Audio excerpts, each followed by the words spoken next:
നമസ്കാരം, VCV ന്യൂസിലേക്ക് സ്വാഗതം. ഞാൻ VC മനോജ്. ആദ്യം പ്രധാന വാർത്തകൾ നിങ്ങൾക്കായി അവതരിപ്പിക്കുന്നത്. ഓരോ വസ്ത്രങ്ങൾക്കും ഒരു കഥയുണ്ട്. ആഘോഷത്തോളം വളർന്ന സ്വപ്നങ്ങളുടെ കഥ.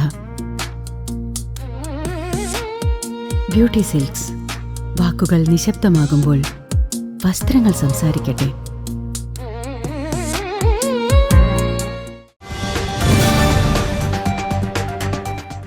വടക്കാഞ്ചേരി നഗരസഭയിൽ പ്രതിപക്ഷം വികസന സെമിനാറിൽ നിന്ന് ഇറങ്ങിപ്പോയ സംഭവത്തിൽ പ്രതികരണവുമായി നഗരസഭാ അധ്യക്ഷ. നഗരസഭയുടെ വികസന പ്രവർത്തനങ്ങളെ തടസ്സപ്പെടുത്താനാണ് UDF ശ്രമിക്കുന്നതെന്ന് നഗരസഭാ ചെയർപേഴ്സൺ മിനി അരവിന്ദൻ കുറ്റപ്പെടുത്തി. വികസന സെമിനാറിൽ നിന്നും പ്രതിപക്ഷ അംഗങ്ങൾ ഇറങ്ങിപ്പോയ നടപടി രാഷ്ട്രീയ പ്രേരിതമാണെന്നും അവർ പറഞ്ഞു. നഗരത്തിന്റെ പുരോഗതിക്കായി നടപ്പിലാക്കുന്ന പദ്ധതികളെ അട്ടിമറിക്കാനുള്ള ഇത്തരം നീക്കങ്ങൾ നിർഭാഗ്യകരമാണെന്നും ചെയർപേഴ്സൺ വ്യക്തമാക്കി.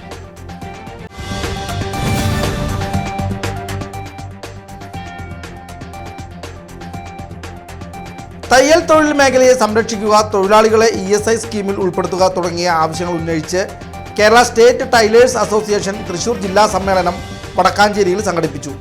ജയശ്രീ ഓഡിറ്റോറിയത്തിൽ നടന്ന സമ്മേളനം നഗരസഭാ ചെയർപേഴ്സൺ മിനി അരവിന്ദൻ ഉദ്ഘാടനം ചെയ്തു. തൊഴിലാളികളുടെ അവകാശങ്ങൾ സംരക്ഷിക്കുന്നതിനായി ശക്തമായ പോരാട്ടങ്ങൾ തുടരുമെന്ന് സമ്മേളനം പ്രഖ്യാപിച്ചു.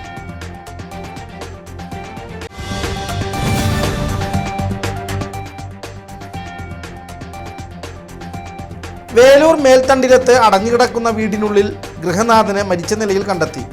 ആയമുക്ക് റോഡിൽ ഇഞ്ചിക്കാലയിൽ വീട്ടിൽ സുലൈമാനാണ് വീടിനകത്തെ ഹാളിൽ മരിച്ചു കിടക്കുന്ന നിലയിൽ കാണപ്പെട്ടത്. വെള്ളിയാഴ്ച ഉച്ചതിരിഞ്ഞ് 3 മണിയോടെ മൃതദേഹം കണ്ടെത്തിയതിനെ തുടർന്ന് പോലീസ് എത്തി മേൽനടപടികൾ സ്വീകരിച്ചു.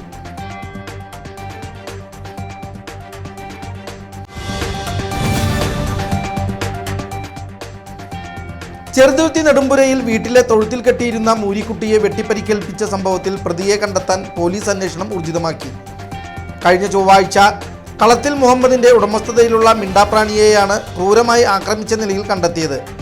സംഭവത്തിൽ നാട്ടുകാരുടെ പ്രതിഷേധം ശക്തമായതോടെ പോലീസ് CCTV ദൃശ്യങ്ങൾ കേന്ദ്രീകരിച്ച് പരിശോധന നടത്തിവരികയാണ്.